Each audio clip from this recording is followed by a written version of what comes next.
po sa bawat isa po sa atin. Tayo po muli ay magdaraos ng devotion.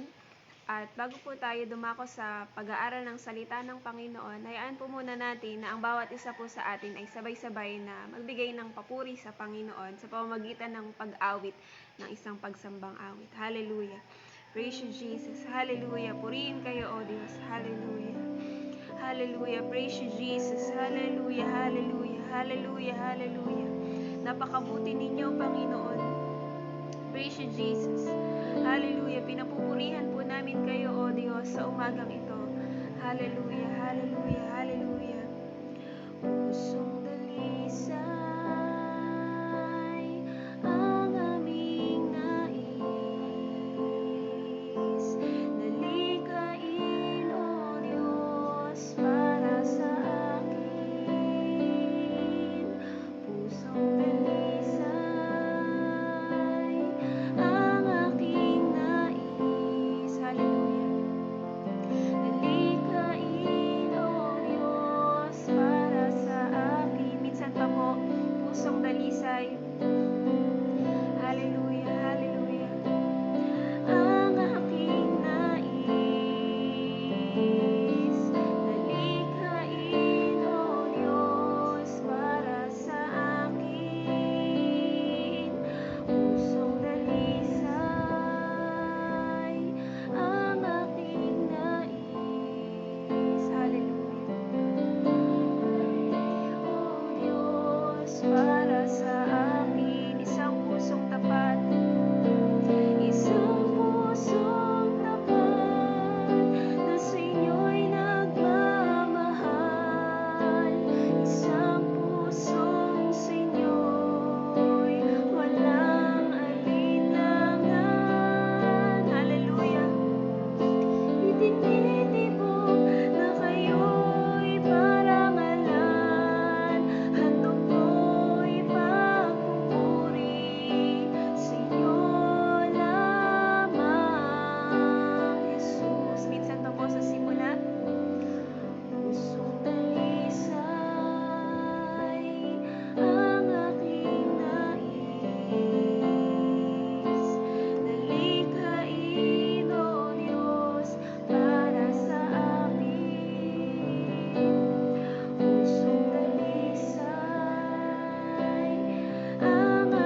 na lahat, kami po'y nagpapasalamat sa panibagong umaga na inyo pong kaloob sa bawat isa po sa aming Panginoon.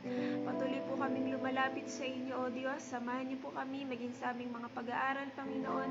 Lord, dalangin po namin ang inyong Santong Espiritu ang patuloy na gumabay sa bawat isa po sa amin. Hallelujah. Lord, bigyan niyo po kami ng kaunawaan patungkol po sa inyong mga salita upang maunawaan po namin yung nais niyo pong ipahayag sa amin ngayong umaga po ito. Maging ang lingkod na gagamitin po ninyo upang maging daluyan ng inyong mensahe. Dalangin po namin, Panginoon, na patuloy na kayo po magbigay sa Kanya ng kaunawaan, karunungan at anointing, Panginoon, upang maipahayag, Panginoon, ang bawat salita po ninyo. Ito po ang aming samo at panalangin sa pangalan ng Panginoong Jesus. Amen and amen. Purihin po ang Panginoon. Darako po tayo sa pag-aaral ng salita ng Diyos. Inaaniyahan ko po si Pastor Joy Garganza.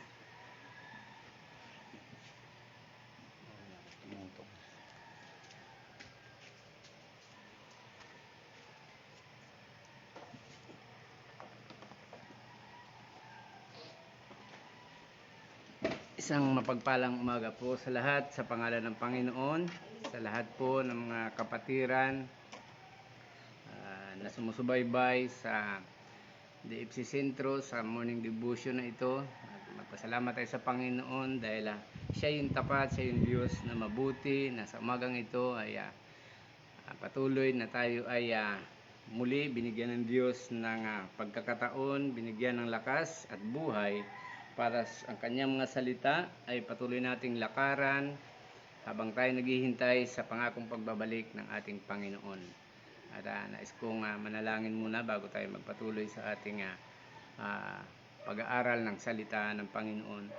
Minsan pa po, Diyos, aming kayong dinadakila at pinasalamatan. Aking pong dalangin, Ama, ang salita ninyo na aming pag-aralan para sa umagang ito, doon po sa lahat ng mga kapatid na nangailangan ng lakas, nangailangan ng pag-asa dahil kayo, Diyos, ang aming pag-asa. Aking pong dalangin ang salita na ito na aming pag-aralan ay makatulong ito, magbigay ng kagaanan sa bawat mga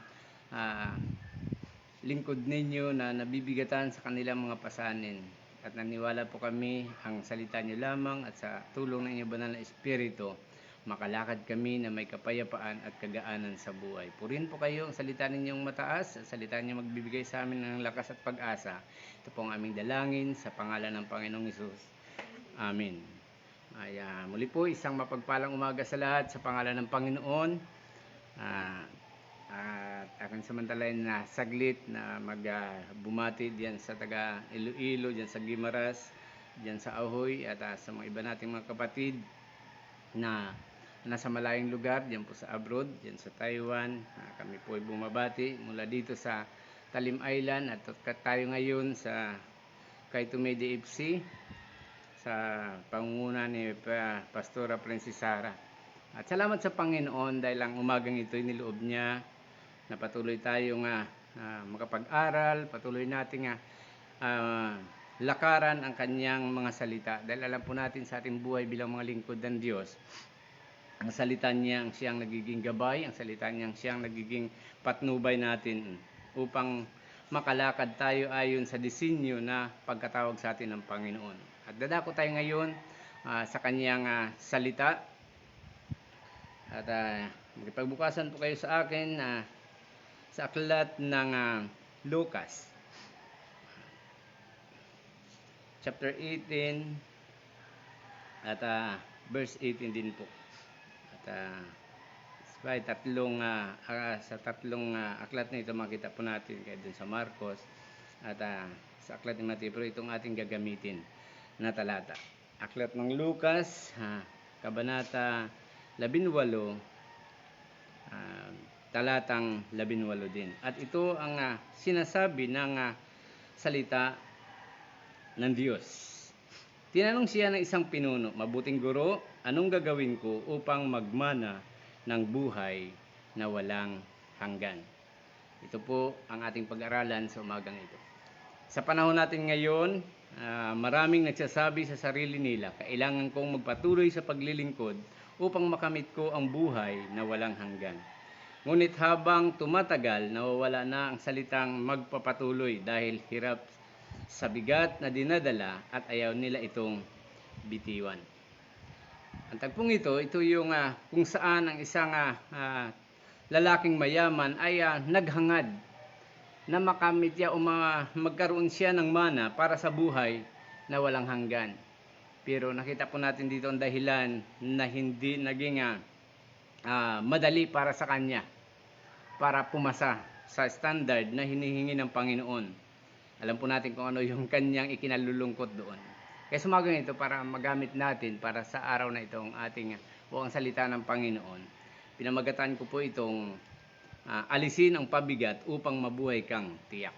Ulitin ko po ang pamagat ng ating pag-aralan sa umagang ito. Alisin ang pabigat upang mabuhay kang tiyak. Nais kong ipatutuo sa inyo isang testimony na mismo ako ang nakasaksi. May isa tayong kapatid noong manggagawa pa po ako doon sa church na aking nahawakan ngayon. Ang pastora pa noon ay si Pastora Mary. Isang teacher po siya. Nasa kanyang pagkaunawa sa salita ng Diyos, lubos madali niyang binitawan ang lahat niyang pinahalagan sa buhay. Tulad po nung mga anting-anting. Doon din po siya sa lugar na yun. At lahat ng mga medalyon, lahat ng mga, alam niyo ba yung mga chaliko, sino pong nakakaunawa sa tinatawag na anting-anting na maraming mga medalyon niya at yung mga Latin na sinusulat niya, na ito'y gamit niya daw talaga. Nang naunawaan niya ng lahat ng bagay na ito ay hindi karapat-dapat sa harapan ng Diyos. Lahat na ito ay kanyang isinuko sa amin. At isang tagpo habang siya ay masayang lumalakad sa salita ng Panginoon, tumawid siya ng lugar ng Calamba. Kung sino sa inyong pamilyar ng Talim Island, o tinatawag na Laguna de Bay. At isang tagpo na niwala ko na ang kaaway at pinahintulot ng Diyos na mangyari sa kanya na siya'y pauwi na kasi naglakad siya ng kanyang mga kalakal. Dahil ang kanyang misis noon ay may negosyo sila at ang kanyang sinasakyang bangka ay maliit lamang.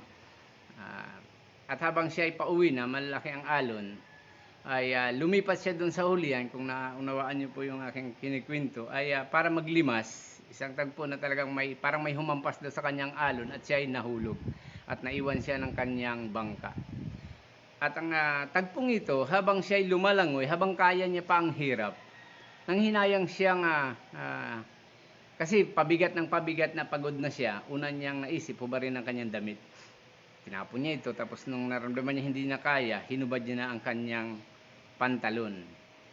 At hawak niya ang kanyang, tinanggal niya ang wallet kasi may pira doon. Pero nung bandang nung tumatagal na ang kanyang pakipaglaban sa tubig at sa alon, para makakampay siya, binitawan niya na itong kanyang wallet na hawak kasi naroon ang kanyang mga papel na pangailangan, mga dokumento, at naroon din yung halaga ng negosyo ng kanyang nilakad. Wala na. Pero may isang bagay pa nagpapabigat sa kanya. Ang relong mahalaga para sa kanya. At ang inaalala niya nga, gusto niyang hubarin yung sinturon kasi mahalaga daw yung sinturon na dala niya. Pero nakita niya ngayon, kailangan niya magdesisyon, mamili upang matiyak na siya ay mabubuhay sa gitna ng dagat. Kasi iniwan na siya ng kanyang bangka. At yun ang kahuli-hulihan niyang desisyon. Hubarin ang mahalagang relo na ayon sa kanya regalo ng kaibigan at mahal para siya ay maligtas. Kaya dahil sa kanyang pagnanais na maligtas, tinalikuran niya kagaya ng una niyang at ito yung nakita ko na sa buhay natin napakaraming mga manampalataya na yun ang kanilang sinasabi sa sarili. Nais kong magpatuloy sa paglilingkod sa Panginoon upang magkaroon ako ng buhay na walang hanggan. Pero hindi natin batid, napakaraming mga pabigat sa buhay ng bawat manampalataya. Kasi napakalinaw na sinasabi ng Panginoon, ang magtiis hanggang wakas ang siyang maligtas. Ito yung mga tiisin. Totoo dun sa tagpong sa talatang ating binasa. At totoong kayamanan ito ng isang lalaki na naging dahilan para sa kabigatan at hindi niya ito kayang ibigay o kayang bitawan. Kasi napakalinaw doon kung ating binasa doon sa susunod na talata, sabi ng Panginoon doon ay pinakita sa kanya ng Panginoon kasi nagtanong siya, tinanong siya ng isang pinuno ng sabi po dito, Guro, anong gagawin ko upang magmana ng buhay na walang hanggan? At ang sabi ng Panginoon dito, nalaman mo ang mga kautusan. Huwag kang mangalunya, huwag kang pumatay, huwag kang magnakaw, huwag kang tumayong saksi sa kasinungalingan, igalang mong iyong ama at ina. At sinabi niya, tinupad ko po ang lahat ng mga bagay na ito buhat pa sa aking pagkabata. Amen. Pero sabi doon ng Panginoon, may kulang pa. Pero mabuting bagay na to ang Panginoon doon, mabuting bagay na talagang subalit ang katotohanan, napakarami man ng palataya ngayon. Bata pa sila ay lumaki na sa simbahan.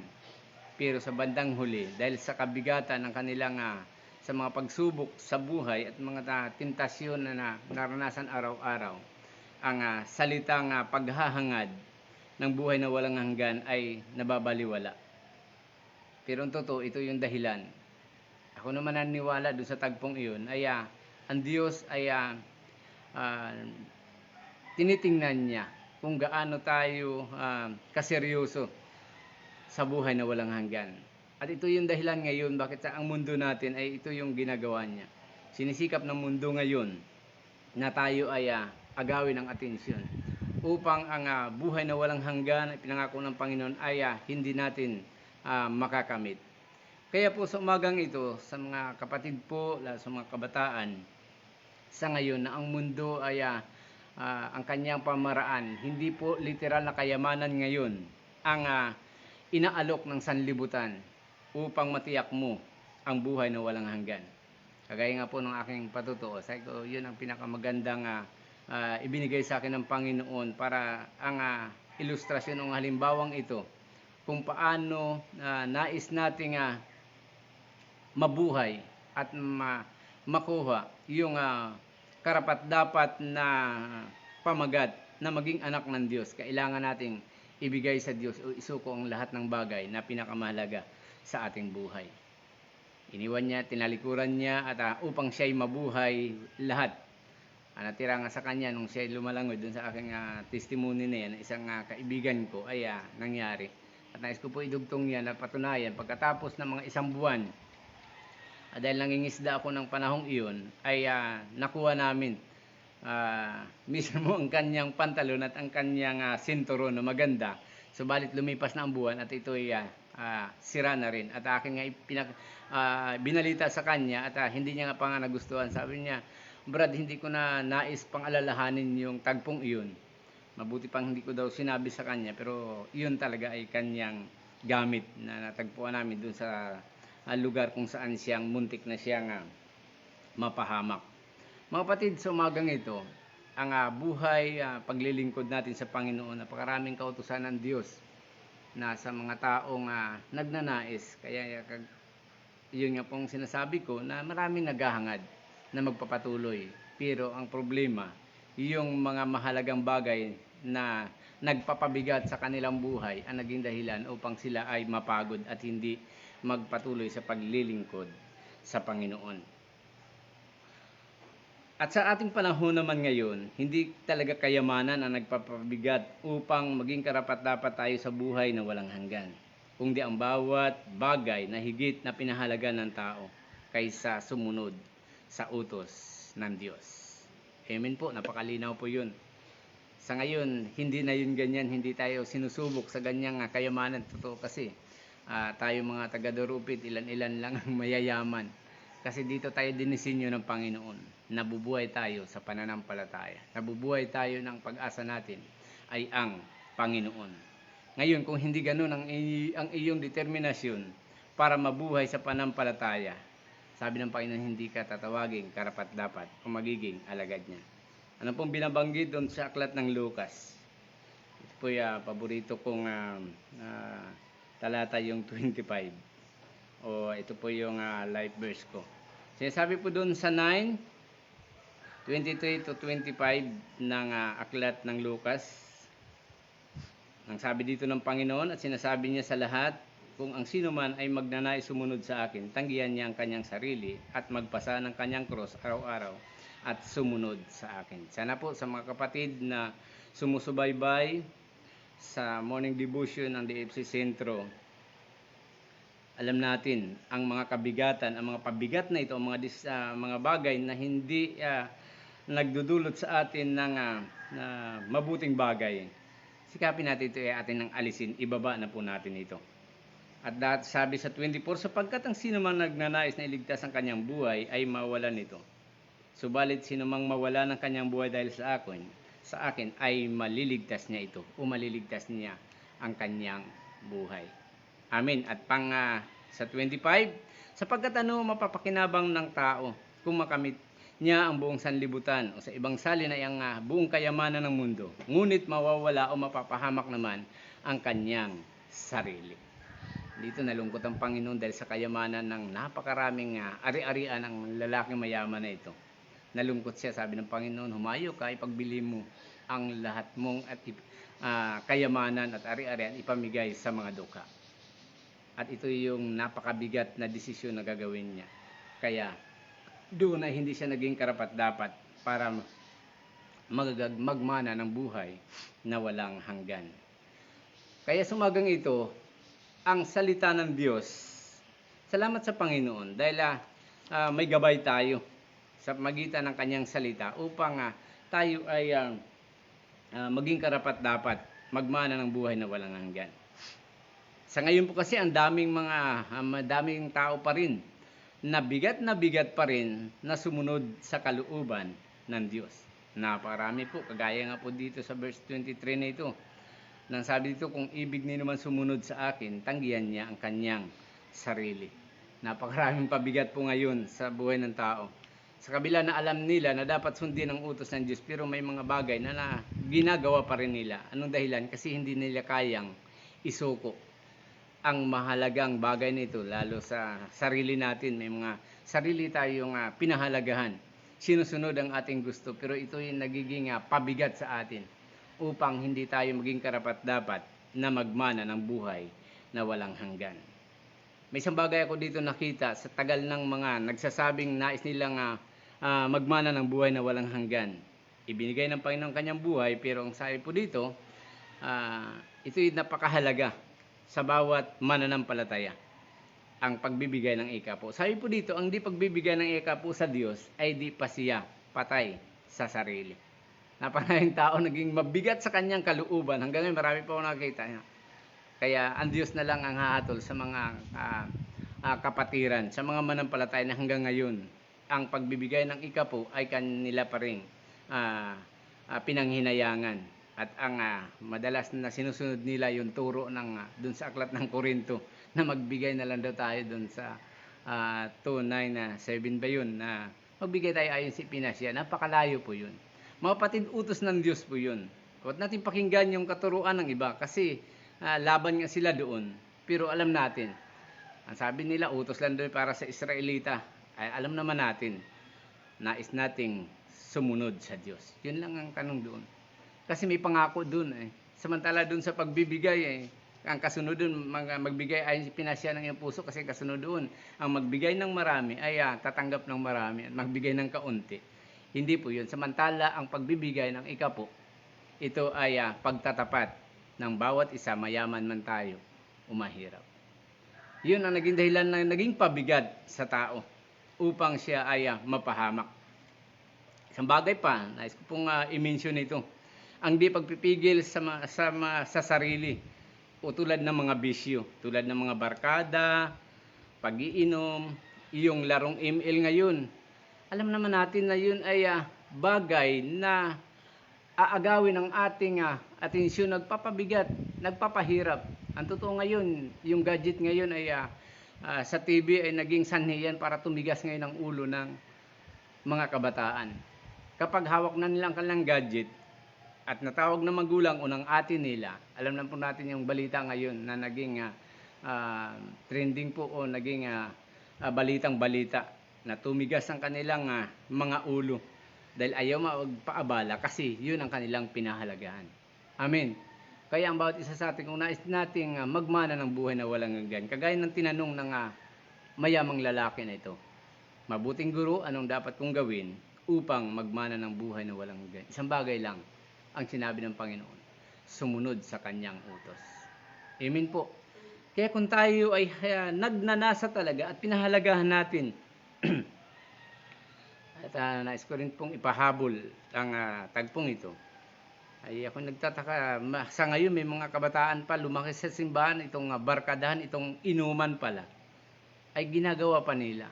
Anong naging dahilan? Kasi nga, mas pinahalagaan nila na sundin ang kanilang sarili kaysa sumunod sa utos ng Diyos. Ngayon na ilang taon na itong nausong mga Mobile Legend na ito, hirap na hirap alisin o ibaba ng mga taong nahuhuk na o natatalian na sa larong ito. Alam naman natin, ito'y violenting laro. Nang isip mo ay sinisira. Nang isip mo ay ginugulo.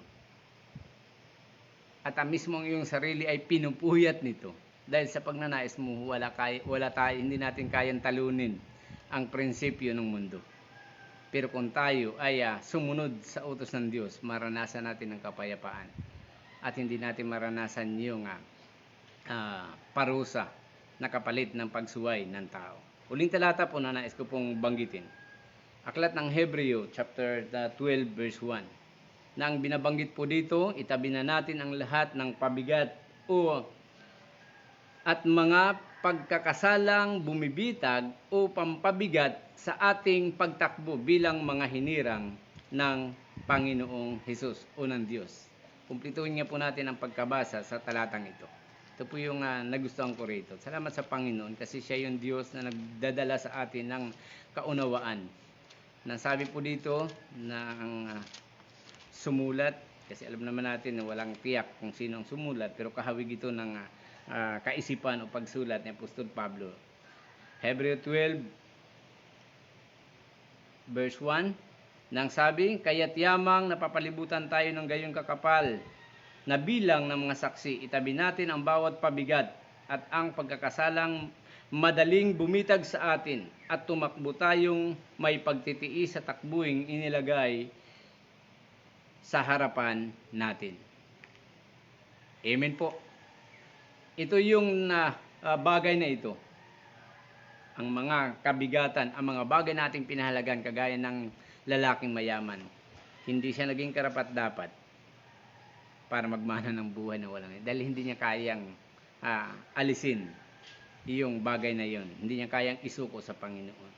Kaya ngayong umaga, dito po sa lahat ng mga kapatiran natin sa DFC Sentro na patuloy na sumusubaybay sa salita ng Panginoon tuwing umaga. Kung nais po nating maging magaan ang ating takbuhin, ang ating pamumuhay, at ang ating hangarin na makamit ang buhay na walang hanggan. At ang buhay nito ay hantong talaga sa langit. Ibigay na po natin at ibaba natin ito. Ang lahat ng mga pabigat, lahat ng mga bagay na hindi karapat-dapat sa harapan ng Diyos. Kasi sabi doon ng Panginoon, sino mang higit na nagpapahalaga sa kanyang sarili, nang higit kaysa akin ay hindi karapat-dapat maging alagad ko. Kaya sa umagang ito, ang ating pag-asa ay ang Panginoon. Kung ating pa rin pinahalagahan ang napakaraming bagay sa mundong ito, sinasabi ko po sa inyo, kabigatan po yun. Upang kayo ay hindi maging karapat-dapat at posible kayo ay mamamatay. Pero kung ating alisin lahat ng kagaanan, maranasan natin at maging kaluguran ito sa harapan ng ating Panginoon. Salamat sa Panginoon, salamat sa kanyang salita. Tayo manalangin, aming Diyos na makapangyarihan sa lahat, kayo yung Diyos na kamangha-mangha. Salamat po dahil kami ay binigyan niyo po ng kaunawaan.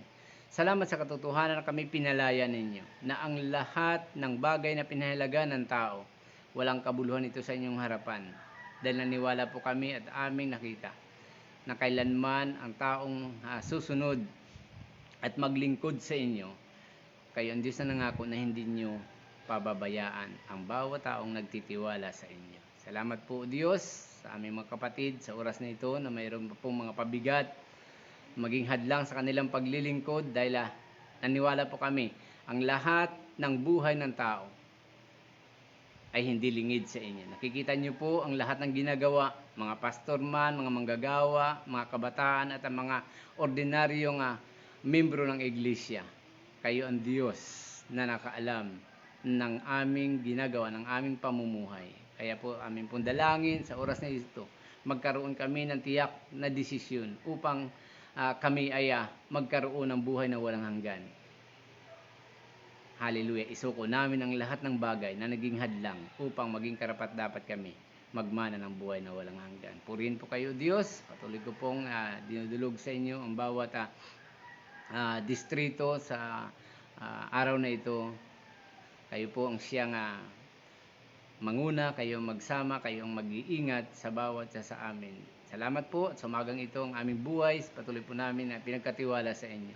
Sa buong maghapon na ito, kayo ang Diyos na aming maaasahan, na siyang gagabay at mag-iingat sa bawat sa amin. Purihin po kayo. Salamat po sa inyong salita.